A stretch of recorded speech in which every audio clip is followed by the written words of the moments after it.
Fala galera tricolor, mais um dia de Flu, o pré-jogo do Pitaco Tricolor. Mais uma vez estamos aqui, né, para trazer uma opinião e informações, tudo o que você precisa saber sobre mais um jogo do Fluminense no Campeonato Brasileiro, sempre com aquela pitada extra de um ponto de vista de um influenciador, de um torcedor, de um youtuber, do adversário.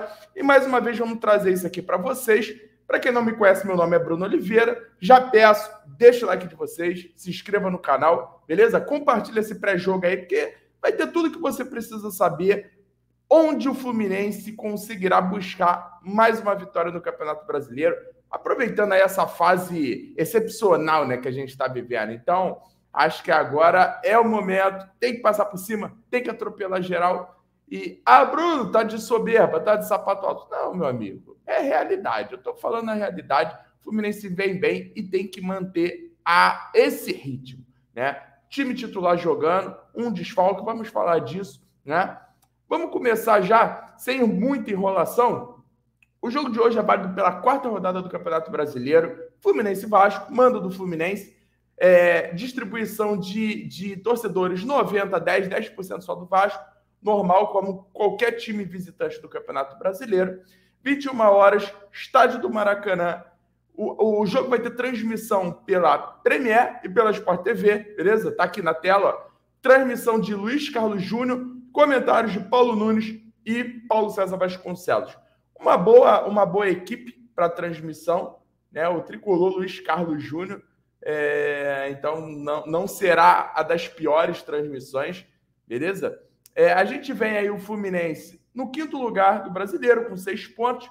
Vem com aquela derrota para o Fortaleza, jogando lá no Ceará, com o time praticamente todo reserva.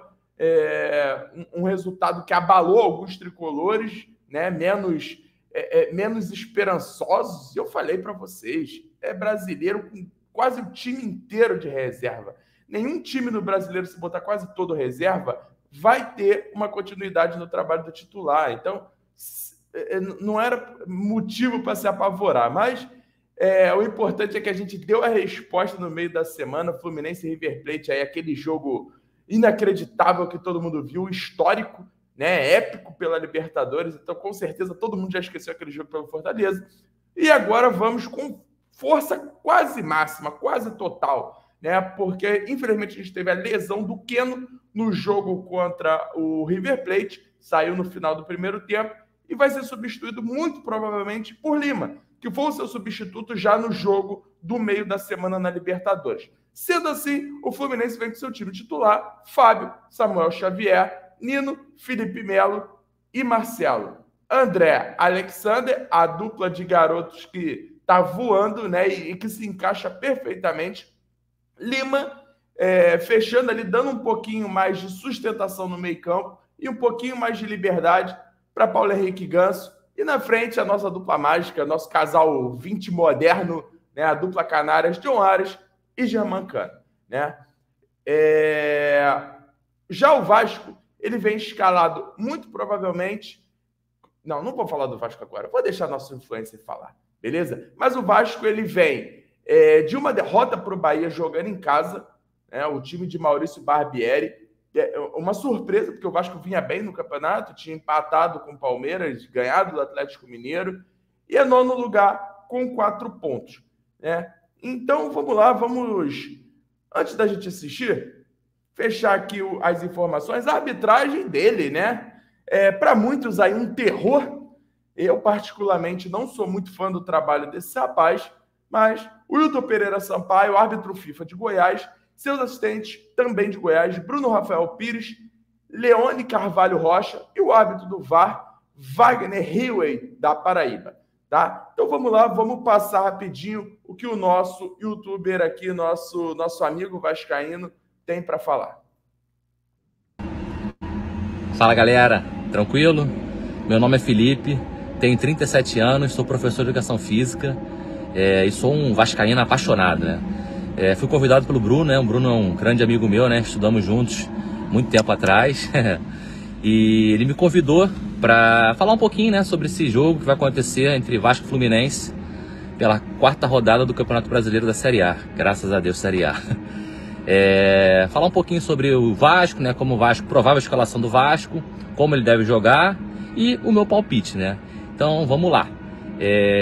O Vasco deve entrar em campo com a mesma formação que jogou as 2 primeiras partidas, né? Contra o Atlético Mineiro lá em Minas e contra o Palmeiras também no Maracanã, que é Léo Jardim no gol, Puma na lateral direita, a zaga com Léo, né? Léo Pelé e o Bambu, Robson Bambu, e o Piton na lateral esquerda. O meio-campo, a trinca de meio-campo é com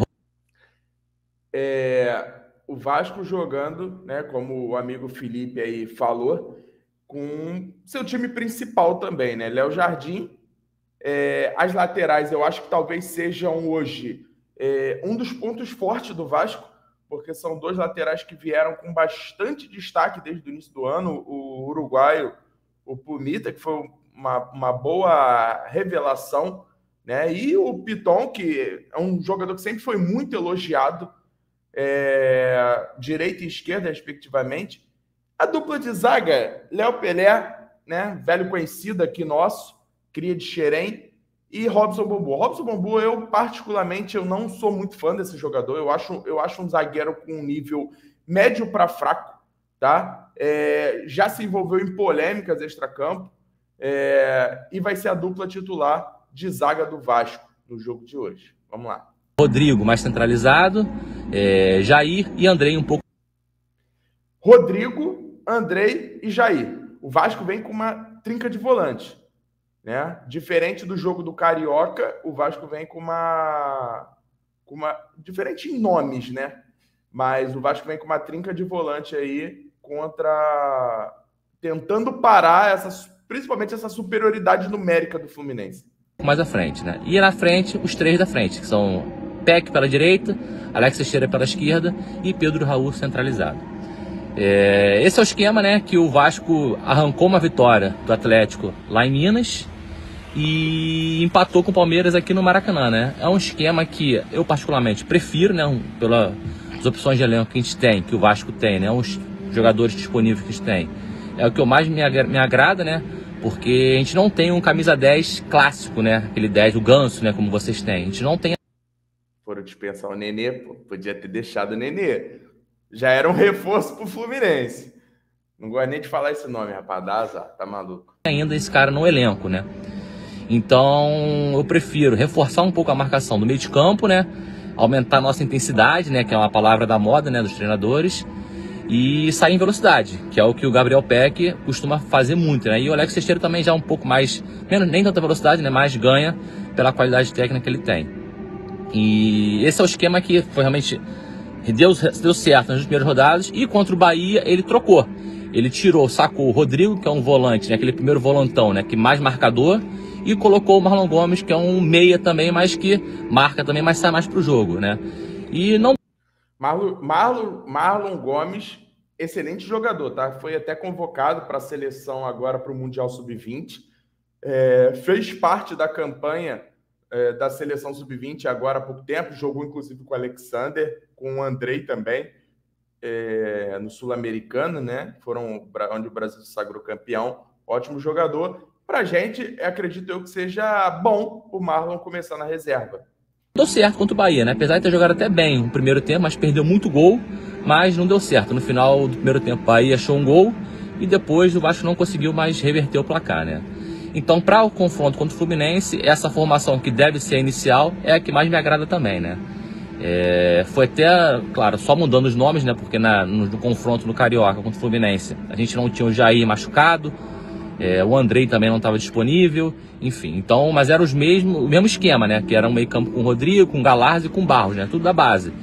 E foi um bom primeiro tempo do Vasco, não sei se vocês recordam, né? Mas o primeiro tempo do Vasco foi excelente. O Vasco só não saiu daquele primeiro jogo, contra o Carioca, vencendo, porque perdeu muito gol e o Fábio estava iluminado, como tem estado nos últimos dias, né? Mas, enfim, eu acredito muito, né, num bom resultado do Vasco, né, apesar de o Vasco não ser o favorito. Eu acho que dá pra gente beliscar uma vitória contra o Fluminense, né? O Fluminense está vindo de uma rotina maratona de jogos puxada, né? Então, acho que dá sim pro Vasco brigar. E meu palpite é Vasco 2-1, de virada.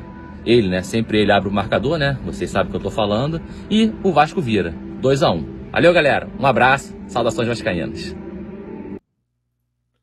Meu amigo Felipe, como foi, estudou comigo, né? Um grande amigo que eu tive lá atrás. Gente boa demais. E é isso. Vai estar aqui na descrição do vídeo as redes sociais do Felipe. E ele escreve para o site Papo na Colina, tá? Então, quem quiser conhecer o trabalho, vou deixar aqui na descrição. Depois vocês vão lá. Vamos lá. O Felipe, ele traz o time do Vasco. Ele fala mais ou menos uma maneira que o Vasco joga. E é exatamente isso, tá? Eu falei sobre a parte defensiva do Vasco, falei sobre o meio-campo, mas talvez falei sobre as laterais, que são um dos pontos fortes, mas talvez outro ponto de preocupação é o ataque do Vasco. O Vasco ele vai vir jogando contra o Fluminense, vai dar bola para o Fluminense, né? Ele vai tentar jogar, mas a bola vai ficar mais com o Fluminense, e eles vão jogar no contra-ataque, porque essa é a característica desse Vasco escalado. Muita força no meio-campo, muita força defensiva, vão se fechar e vão tentar sair explorando a velocidade de Gabriel Peck, o tricolor Gabriel Peck, né? E de Alex Teixeira, como o Felipe falou, um pouco menos hoje de velocidade, mas muita técnica. O Alex Teixeira é um jogador muito técnico. E tendo aquele centroavante finalizador, que é o Pedro Raul, que fez um excelente brasileiro ano passado, foi um dos artilheiros pelo Goiás. Então, é um jogo perigoso. Tá? É um jogo perigoso do Fluminense, não vai ser um jogo tranquilo, até por ser um clássico, há uma rivalidade cercada de muitos extracampos aí nos últimos meses. Eu acho que se levou muito mais para fora de campo do que propriamente em campo, e eu acho que não deveria ser assim, né? Jogo é jogado dentro de campo.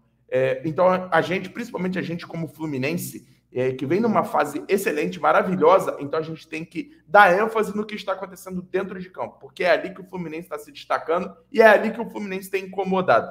Então é isso.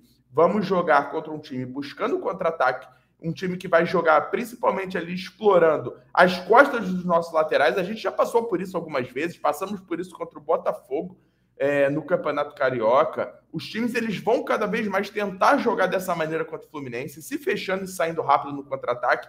Só que o Fluminense, se mantiver o melhor dos seus dias, o Fluminense ele tem tido uma recomposição defensiva muito boa. Tanto é que é um time que tem sofrido poucos gols, né? Então, não é simples. Jogar contra o time de Fernando Diniz não é uma tarefa simples, porque o Fluminense ele não encanta só na frente. O Fluminense ele tem um setor defensivo muito forte, uma recomposição muito forte, né? Destaque atualmente para Nino, que tem sido um zagueiraço, voltou a ser aquele Nino de seleção brasileira. Felipe Melo, que fez uma partidaça contra o River Plate, a gente espera que continue dessa maneira, né? Uma imposição física ali, se destacando muito nas bolas longas, principalmente naquelas viradas para John Arias, tá? E Fábio, tá? Precisamos falar de Fábio. A torcida canta, o melhor goleiro do Brasil, inclusive ex-jogador do Vasco, cria do Vasco, né? Fábio, que vem sendo um dos grandes destaques do Fluminense no ano, um goleiraço, voltou a ser aquele jogador que era aclamado, pedido na seleção brasileira, nos seus melhores tempos de Cruzeiro, tá? Então, a nossa parte da frente é o time que a gente já conhece, né? Aquele time com muita movimentação, com suas principais peças, Paulo Henrique Ganso, John Arias, Germancano, o suporte de André Alexander, hoje vamos ter o suporte do Lima, tá? Então, é um jogo que o Fluminense ele não precisa sair das suas características, porque geralmente é o adversário que se adapta ao Fluminense, tá? Tenta se adaptar, tenta entender o jogo do Fluminense. Então, é mais um jogo do Fluminense fazer o seu e voltar com a vitória, que vai ser essencial. O Campeonato Brasileiro, cada jogo é uma final. Não é um clichê essa frase, porque é pura realidade, tá? Para quem pensa em título, e eu, Bruno, acredito que o Fluminense tem capacidade para ser campeão de tudo no ano, tá? Inclusive no Brasileiro. Então, eu acho que o Fluminense tem que ganhar, jogar para ganhar todas as partidas, tá? Então, hoje é primordial, inegociável essa vitória, esses 3 pontos. Maracanã vai estar mais uma vez lotado, a torcida tricolor tem feito o seu papel, tem botado muita gente, e quando existe, meu amigo, essa simbiose de time e arquibancada, é difícil bater a gente, tá? Então, para mim, Fluminense favorito. um jogo aí com cara de 2-1 e com requintes de crueldade, né? Gol que o Felipe não quis falar, mas eu falo por ele, de Germancano. E como eu trouxe aqui requintes de crueldade, no segundo tempo, gol de Lelê, tá? Para ficar bonito. 2-1 Fluminense, mais uma vitória, 3 pontos. E é isso. Nos vemos amanhã no Pitaco Live Show. Pitaco Live Show essa semana, excepcionalmente no domingo, às 19 horas, com participação de Alexandre Vilela, do canal Vilela Viajante Tricolor, tá? E grande elenco que vocês já estão acostumados. Então, é isso. Saudações tricolores. Grande abraço a todos. Valeu, bom jogo.